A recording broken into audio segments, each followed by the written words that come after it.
Hello and welcome to the second part of my small series on building a run, as it were.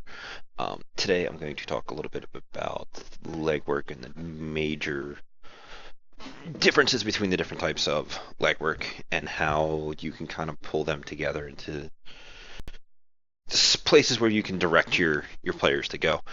The overall thing about legwork is it is here to gather information, and there's lots of different ways to gather information. We know this from just our general uh, lifestyle nowadays. We all have smartphones that can call people or Google things on the internet or different apps that bring certain things to our attention. And in the sixth world, it just gets even more crazy with the different things that people can do. I'm kind of jumping back and forth between um, my PC and the other room just to kind of keep some of the background noise down today, unfortunately. But I'm going to kind of see how that works out, as there are just the TV in the other room and a couple of other things. But um, the first thing I have listed here is going to be the Matrix, because the Matrix is the largest place for you to be able to get information. Nowadays, with the way that the internet is for us, with Wikipedia and Reddit and any number of other sites out there that are specifically to correlate and collect information and to bring it to you as quickly as possible, because that is how they generate ad revenue. In the sixth world, this just gets even worse when you have people who literally, their eyes are cameras, comlinks record things at the speed of thought and send messages that quickly through direct neural interface and all that other wonderful stuff. So the amount of information out there is huge, and that is both a pro and a con to information gathering off of the Matrix. There's a lot of potential stuff that you can get out there, but at the same time, it's a literal ocean. You will be having to grab stuff from this grid or that grid, or stuff might be in a host or off somebody's personal weblog. There, the other really big boon is factual information on obscure subjects.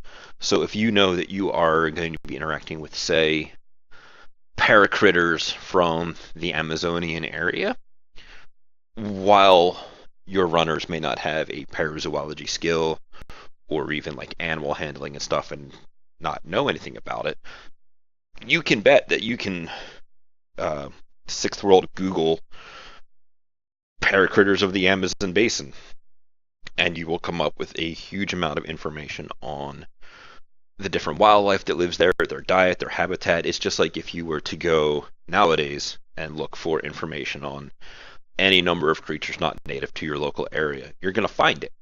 It's something that people have documented, unless it's one of those fringe cases of undiscovered things, or it's some crazy area like the bottom of the ocean that's just not explored. But chances are you're not going to hire shadowrunners to go 20,000 leagues under the sea, as it were. You're going to hire actual scientists and professionals, because they're actual scientists and professionals. Now, the cons are, it is slow. A moderate depth matrix search is going to take you a couple of hours, barring net hits and that kind of stuff. Super in depth are going to take you a lot of time. Your GM will actually, this is aimed at GMs. You'll have to be a little bit careful on what you allow your players to really research, because there will be a lot of things that just aren't available on the wider matrix, like looking for the shift schedule at a corporate facility is not going to be out there on the matrix. You're going to have to get into the host to find that kind of thing. And that's where some of the localization for the information comes into. Like, would this information be out there on the greater matrix as a whole to be found? Probably not. You can find some information of like somebody's me feed who's excited about getting a a job at a local corporate place that you guys are looking to infiltrate. That stuff you can find, but can you find his actual work schedule? Probably not. Can you find his security passcodes? No. That kind of stuff. Um, which comes into the way that a lot of the information is going to be curated. Corporations are not going to sit idly by and let people say what they will about them. Even today, we have some businesses that require your Facebook page and that kind of information, your social media stuff, and they will pay attention to what it is that you're saying. Kind of like really creepy stalker stuff. And there have been people who have very easily lost their jobs over stuff that has been said on social media, and a lot of times rightfully so. When you have teachers bashing students and all of that other things that kind of, I'm sure we've all at least heard mention of, those people should probably not be in the line of work that they're in.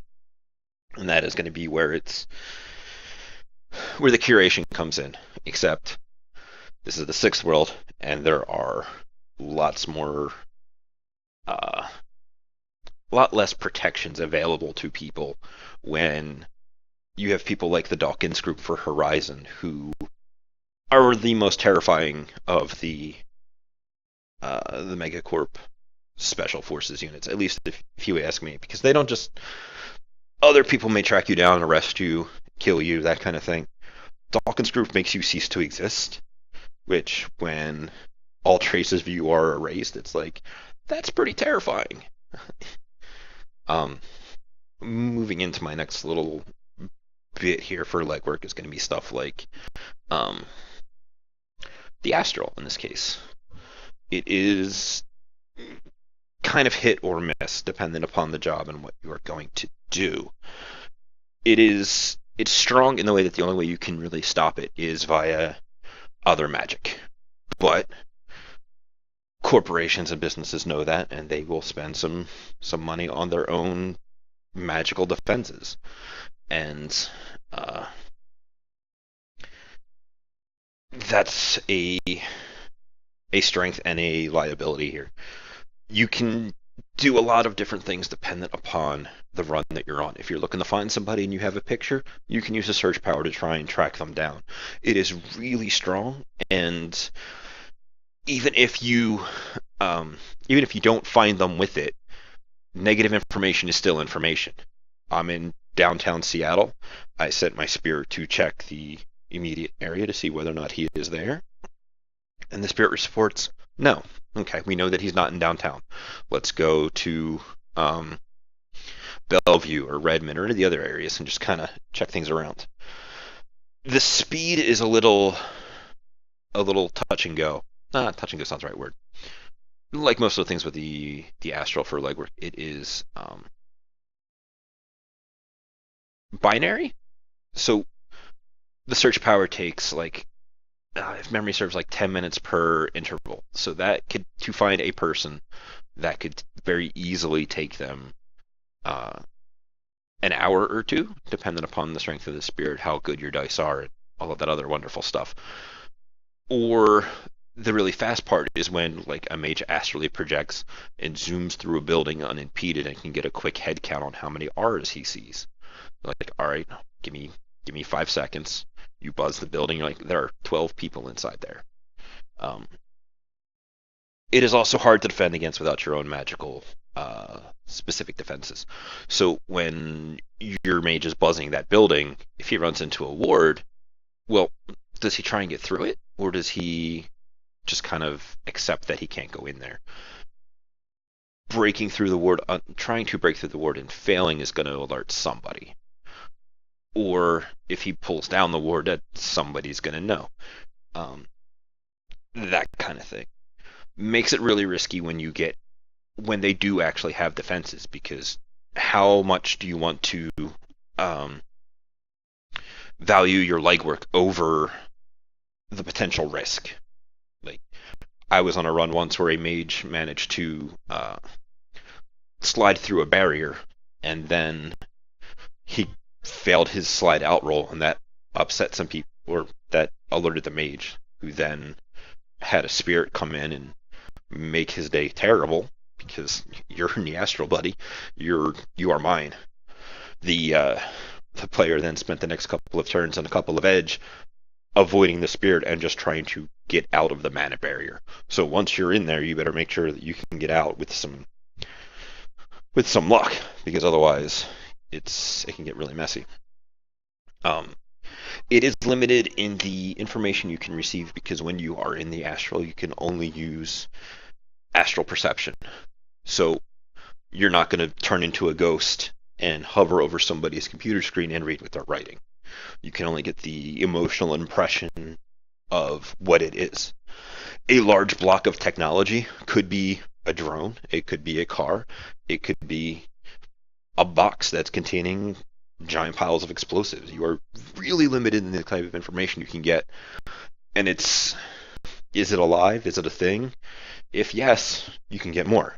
If not, it's kind of real fuzzy on what it actually is. You could potentially team this up with some of the other information and legwork that you've gotten and narrow things down. Like if you have a floor plan of the place and you know that this is a large open area and that there are neatly stacked boxes that you can't sense anything off of, this is probably the warehouse that you're in. You're probably able to count how many packages are sitting here, identify that other oddly shaped blob of technology as maybe a forklift or something along those lines.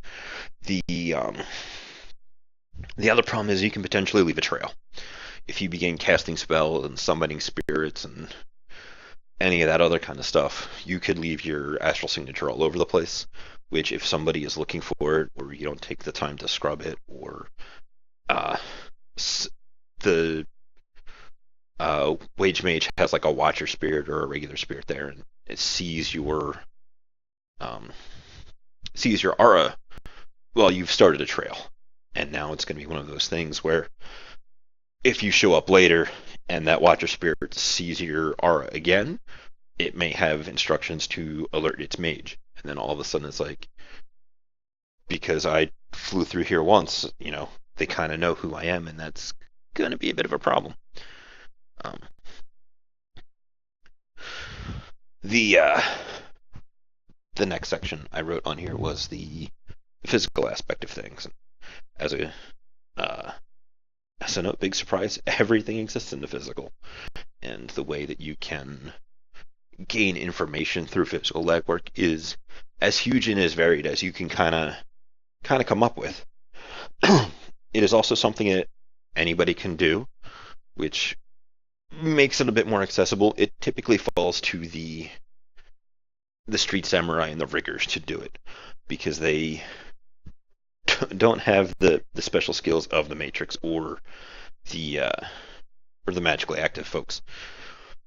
They also usually have pretty good either agility-based skills in breaking and entering, sneaking and palming, or through the riggers they can get bird's eye views with their drones, or if you can sneak one in, like a fly spy flying behind a wage slave going into work, and the door is open, and get it in there through that door. You can get a bunch of different information that way, because that's literally a live camera feed in like the area of the fly spy. Or if your street sam palms a comlink off a guy, you have access to his codes and such. So it has no inherent time limit either, which is something I didn't touch on with the other things. Outside of the time that you have for the run itself, your astral can only be astral for as long as, I forget the exact calculation, it's based off your magic rating as to how long you can be outside of your body before you risk dying. Spirits have limited numbers of services, or sun up and sundown if they are not bound. Deckers have to deal with Overwatch scores before God crushes upon them, and that's a good way to ruin a run.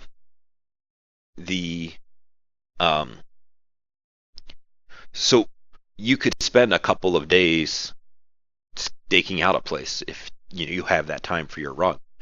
A noodle shop down the street, or a Kong Walmart or something along those lines, is a good place to get some some information without really uh, putting yourself at a lot of risk. But you can also increase your risk. You can go ahead and try to break into the place and then uh, get hands-on with a lot of things. However, when you take that risk, you can get all kinds of interesting information. Like, I'm gonna sneak up to that guard shack, knock the dude over the head, take his comlink, his ID badge, and his RFID tags. Well, sooner or later that card is going to come too. And dependent upon your timing, that can very much spoil the run because he's going to wake up and his bosses are going to be like, why did you get knocked out? And he's going to be like, some dude jumped me. All right, well, now we have to change all of our security information because you have been compromised. Um, the limit in the information that you can gather really kind of depends upon the run itself and the risks you're willing to take. And then coming down in here into social, this gets heavily run dependent because sometimes you get the call where we need you guys to go now, and you don't have time to do proper legwork. Sometimes it's a run that you don't want to get a lot of attention drawn to. And there are two major ways that this kind of represents itself in contacts or social characters. For contacts, they are great because everybody has some contacts. Your street samurai is going to know probably somebody that does gun running because he's going to need his bigger guns. Your face is going to know a whole bunch of different people. Your decker might know an information broker. Your mage has a talismonger that might know some stuff. All kinds of different areas that you can go to for information. Like the parazoology thing I mentioned earlier, if you're going after a awakened critter, we found some information on the matrix about him, but it's like conflicting things. Maybe you go to the talisman context, like, hey, this is the stuff we have. Can you help me make sense of it? Help apply his knowledge to sorting fact from fiction or mythology, that kind of thing. One of the big things is it is off screen.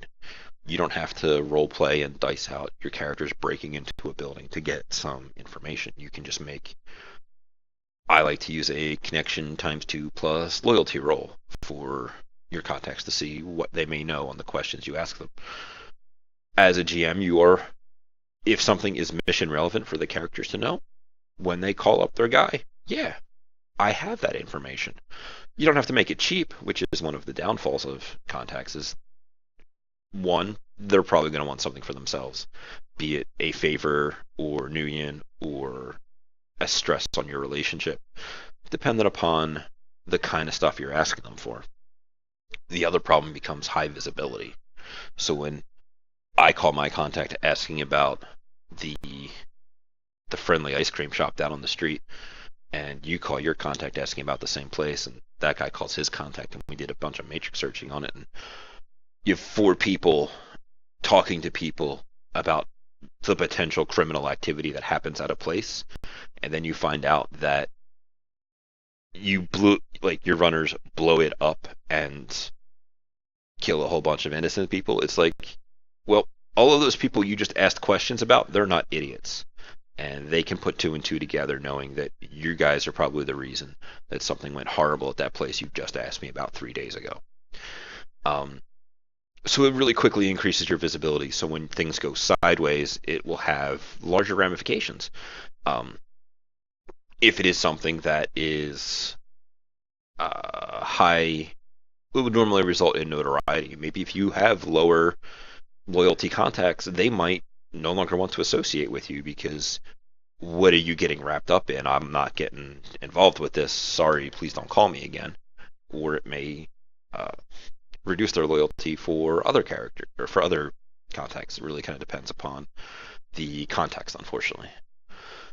And then there's the social characters.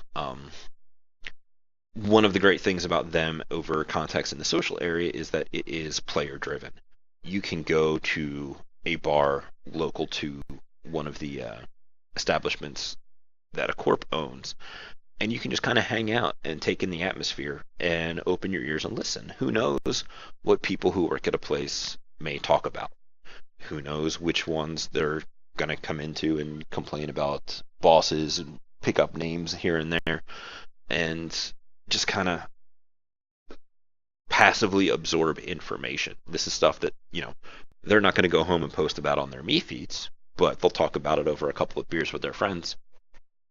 You can also get aggressive with it. You can attempt to integrate yourself into those groups. I did a run. It was a dual face run. I played my face, and one of the other guys was also a very socially oriented character.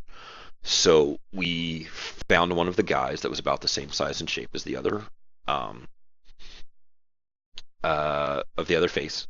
We then proceeded to set my character up in the beginnings of a relationship with that character. They met at a couple of places. They flirted a little bit, and I socially manipulated the mark um, to call out of work early on the day that we were doing the run for a date of some special event, that kind of thing, maybe like my birthday or something like that.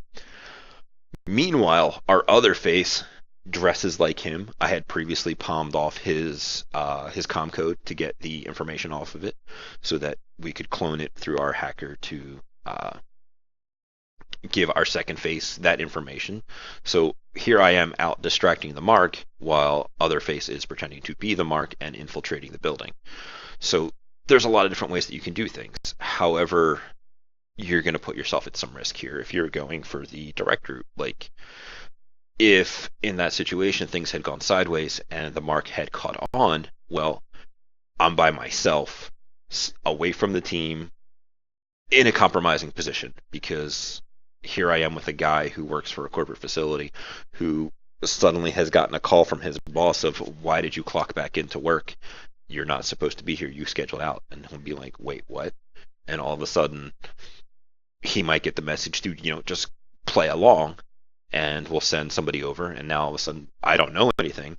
Our air quotes date is continuing, and then I have a tap on my shoulder from a security officer. Things are pretty dangerous. The other problem is exposure. When you are putting yourself out there, like if you go and hang out at the bar for a couple of days straight, and you get to kind of know the bartender, and then you guys do your run after passively absorbing information from those guys, and then you no longer show up to that bar anymore. Well, when people come asking questions, they're like, yeah, no, there was this person with about this such and such a height. Here's some camera information from our security cameras. Of course, Mr. Officer, I would love to accommodate you in your investigation. And they just kind of vomit forth all of that information onto the law enforcement that this was kind of a suspicious thing that happened. So now they have like your face and all of that other kind of stuff. Or going back to my other example, I was very exposed to the mark, and should things had gone sideways, he has seen my face, he knows my voice, he has a general description of me, things that I'm air quotes into. So it's kind of information. Legwork is everyone's job. Your edgy, grimdark street samurai who only lives for initiative being rolled, he can still help here. And as GMs, it is our job to draw them in to it. Situations like Ocean's Elevens and heist movies, and the more black trench coat your run is going to be, the more important legwork and planning is. Some people don't like to get involved in those things, and that is something you need to talk about as a out of character, let's call it social contract, session zero, group template kind of stuff. We thankfully as GMs control the world and have the capability of doing things to influence them. If your street samurai has, just like a gun runner contact, and that's his only real contact that he has because you guys were formed as a team, well, maybe one time the run you're doing is somebody is looking to track down a shipment that went stolen of weaponry, and you're the guy with the gun runner contact. Call him up, see what he knows. And this is where us as GMs should give them that information so that they have it. This way, the game can continue, and you've begun to draw edgy McBadassers and into the other aspects of the game that don't involve putting bullets into man. Um, that's the base overview on the different kinds of legwork. I will probably sit down and do individual videos on the specifics of it and how different techniques, but that might be down the line. If you guys have questions or concerns, by all means use the comments section. That is what it is there for. You can reach me on Twitter